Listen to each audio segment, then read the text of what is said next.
Milestone college প্রাঙ্গণ। তখন সকাল ৮টা বাজে। রোদেলা সকাল। কলেজের গেটে ব্যস্ততা। বাস, রিকশা, অভিভাবকেরা নামিয়ে দিচ্ছেন তাদের সন্তানদের। রিমি, সজীব, ইমরান ও জারা কলেজের মূল প্রবেশপথ দিয়ে ঢুকছে, ঘাড়ে তাদের স্কুল ব্যাগ। আজকের প্রজেক্ট এক্সিবিশনে আমি আমার রকেট মডেলটা দেখাবো। বড় হয়ে আমার পাইলট হওয়ার ইচ্ছা। আমি আকাশে উড়তে চাই, ঠিক পাখির মতো। কিন্তু আমার তো ডানা নেই। একদিন আমি আমার নিজের বানানো রকেটে করেই উড়বো। তুমি তো নিশ্চিত আজ পুরস্কার পাবে, আর খুব তাড়াতাড়ি তোমার ইচ্ছাও পূরণ হবে ইনশাল্লাহ। যা ভালো রকেট বানিয়েছো তুমি। আমি ফুটবল ম্যাচের জন্য রেডি। বিকেলে প্র্যাকটিস আছে স্কুলে। আমার ইচ্ছা বড় হয়ে সেরা মানের ফুটবলার হওয়ার। এই দেখো সবাই, আমাদের স্কুলের নতুন বিল্ডিংটা আমি এঁকে ফেলেছি। একদিন দেখবে আমি খুব ভালো একজন সিভিল ইঞ্জিনিয়ার হব। মানুষের স্বপ্নের ঘর বাড়ি বানাবো। তোমরা সবাই স্বপ্ন দেখছো, আমিও তো স্বপ্ন দেখি। কাল রাতে একটা কবিতা লিখেছি আমি। কবিতার নাম আকাশের নিচে ছোট ছোট ছায়া। টিফিন টাইমে তোমাদের পড়ে শোনাবো, ঠিক আছে? আমার ইচ্ছা একজন বড় লেখক হওয়া আর সুন্দর সুন্দর কবিতার বই লেখা।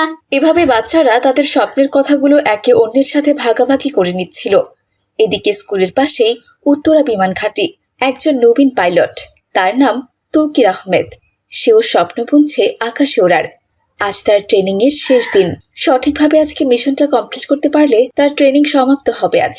আর সাথে সাথে একজন ভালো পাইলট হওয়ার স্বপ্ন পূরণ হয়ে যাবে। পাইলট তৌকির শেষবারের মতো বিমানের যন্ত্রপাতি চেক করছে। Hello, control room, this is বিমান cargo alpha, ready for take off. Yes pilot, বিমান টেক অফের জন্য রেডি। এরপর পাইলট তৌকির আজ তার স্বপ্ন পূরণের জন্য বিমানটি রানওয়েতে নিয়ে চলল। বিমানটি রানওয়েতে গতি নিয়ে উঠছে।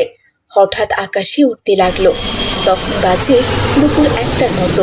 ক্লাসের শেষে বিজ্ঞান মেলার প্রস্তুতি গ্রহণ করা হলো। শিক্ষক শিক্ষিকারা ভিড় করছে সেখানে। রিমির রকেটের সামনে অনেক দর্শনার্থীর ভিড়। রিমি, তোমার মডেলটা অসাধারণ হয়েছে। এই বয়সে তুমি এত নিখুঁতভাবে রকেট বানিয়েছো কিভাবে? স্যার, ইউটিউবে আর বই পড়ে চেষ্টা করেছি।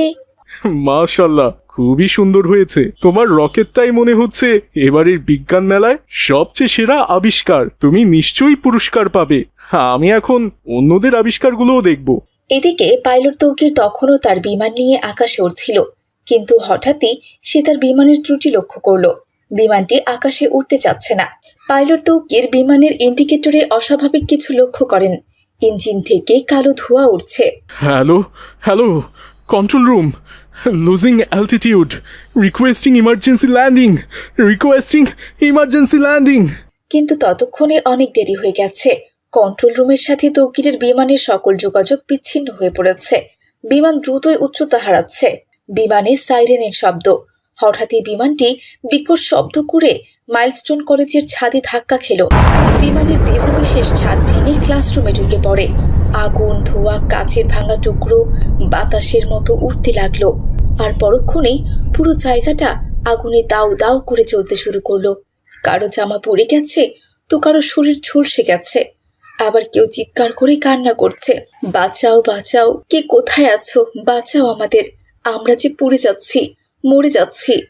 আরে ইমরান, রিমি কোথায়? তোমরা কেউ কিছু বলছো না? কি হয়েছে রে রিমির? ততক্ষণে সজীব ধোয়ার মধ্যে থেকে একজন পোড়া কয়লার মতো দেহ বের করে আনছে। সজীব হু হু করে কান্না করছে আর বলছে, রিমি আর নেই। পাইলট হওয়ার স্বপ্ন যে ওর, আরেক পাইলট আজ শেষ করে দিল সব। এই দৃশ্য দেখে যারা চিৎকার করে কান্না করা শুরু করলো। এদিকে আতিক স্যার পেছনের ক্লাসরুম থেকে আগুনের মধ্যে শিক্ষার্থীদের গাইড করছেন। সোনারা, তোমরা দেয়াল ধরে থাকো, নিচু হয়ে চলো। আমি দরজা খোলার চেষ্টা করছি।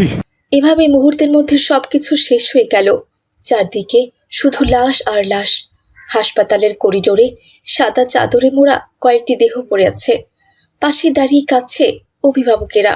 ওর মা বলেছিল স্কুলে ওর প্রজেক্ট ছিল আজ, সেজন্যই আমি সকালে তাড়াতাড়ি ওকে স্কুলে দিয়ে গেছি।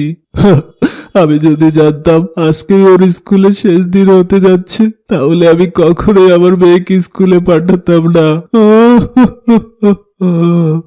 লাশের দিকে তাকিয়ে সে বলছে, তুমি বলেছিলে একদিন আকাশে যাবে, দেখেছো ওই আকাশ কতটা নিষ্ঠুর, আজ তোমার জীবনটাই কেড়ে নিয়ে নিল রে মেয়ে। আমার মেয়ে সকালে বলেছিল আমি বড় হয়ে তোমার সকল দুঃখ গুছিয়ে দেব, কিন্তু মা এটা তুই কি করলি? এখন যে আমাকে তোর জন্য সারা জীবন চোখের পানি ফেলতে হবে মা।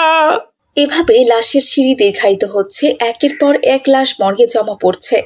এদিকে রিমির মা প্রেস কনফারেন্সে এসেছে, কণ্ঠে তার রাগ আর চোখে অশ্রু। আপনারা কি আমাদের ছেলে মেয়েদের শুধু একটা ফাইল মনে করেন? আমার মেয়ে মরলো কেন? আমি এর বিচার চাই, আমি এর বিচার চাই।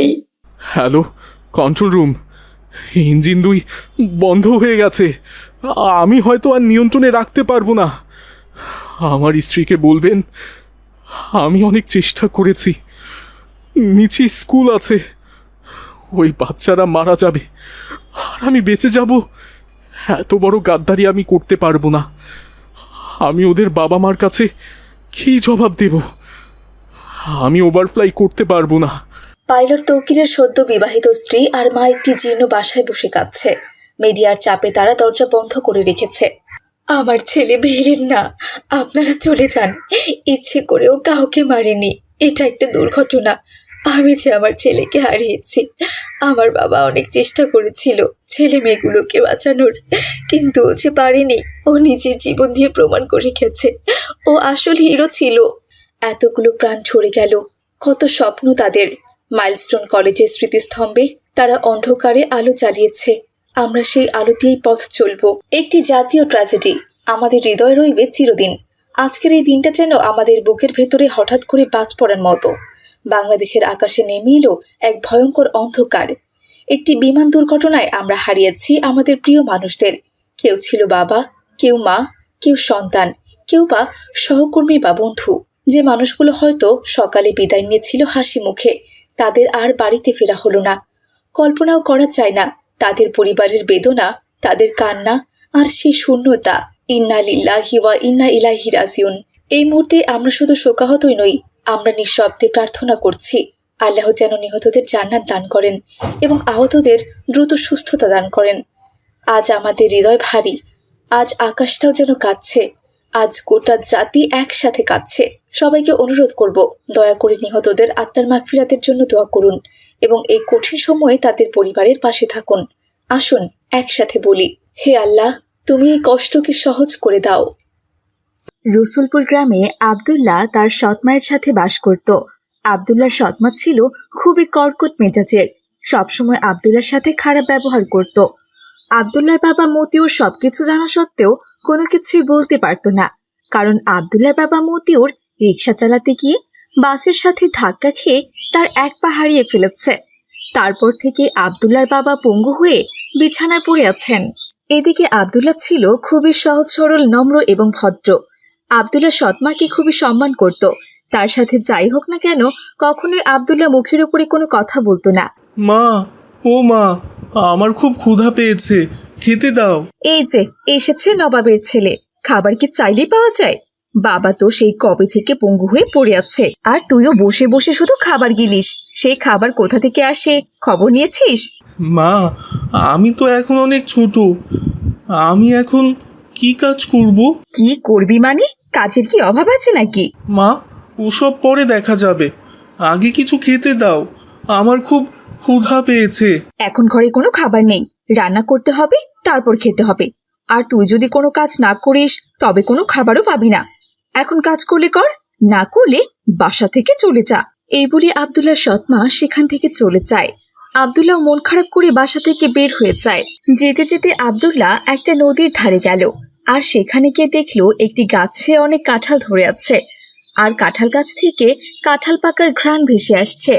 মাশাআল্লাহ, এই নদীর ধারে কাঁঠাল গাছ কোত্থেকে এলো? বাহ, অনেক কাঁঠাল পেকেছে দেখছি। গাছটা মনে হয় একা একাই হয়েছে, কাউকে তো আশেপাশে দেখছি না। আল্লাহ তাআলা মনে হয় আমার ক্ষুধা মেটাতেই এই কাঁঠাল গাছের কাছে নিয়ে এসেছেন আমাকে। যাই, আমি বরং এই গাছ থেকে একটা পাকা কাঁঠাল পেড়ে খাই।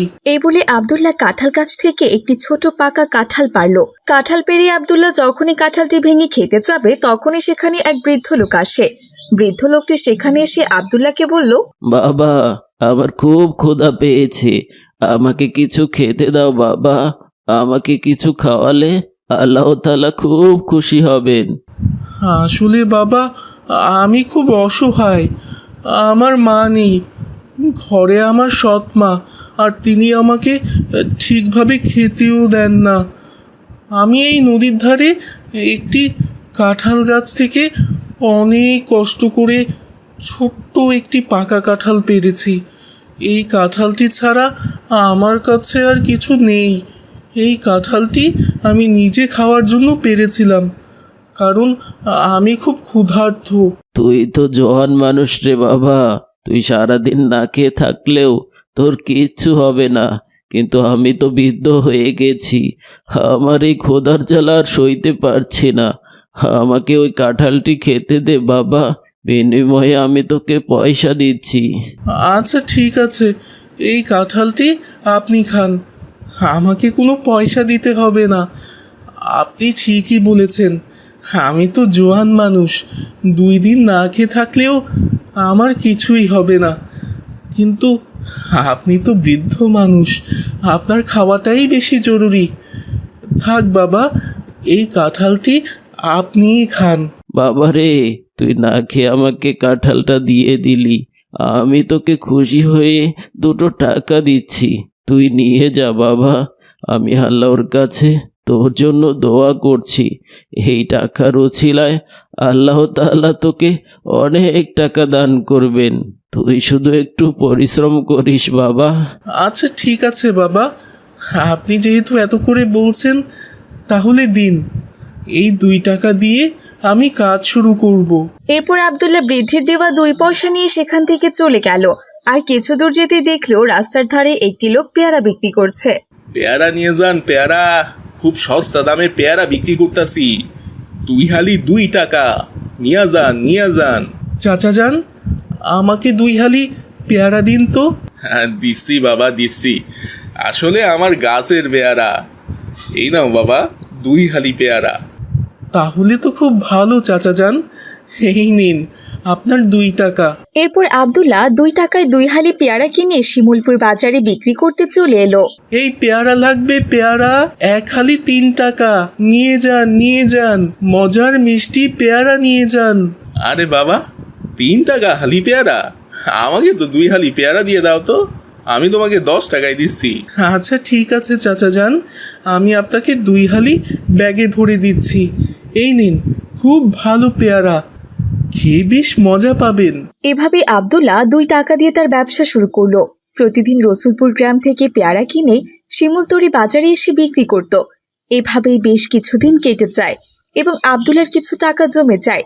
একদিন আব্দুল্লাহ তার সব টাকা বালিশের নিচে রেখে দিল। এরপর আব্দুল্লাহ যখন ঘুমিয়ে পড়ল তখন তার সৎ মা চুপি চুপি এসে টাকাগুলো চুরি করে নিয়ে গেল।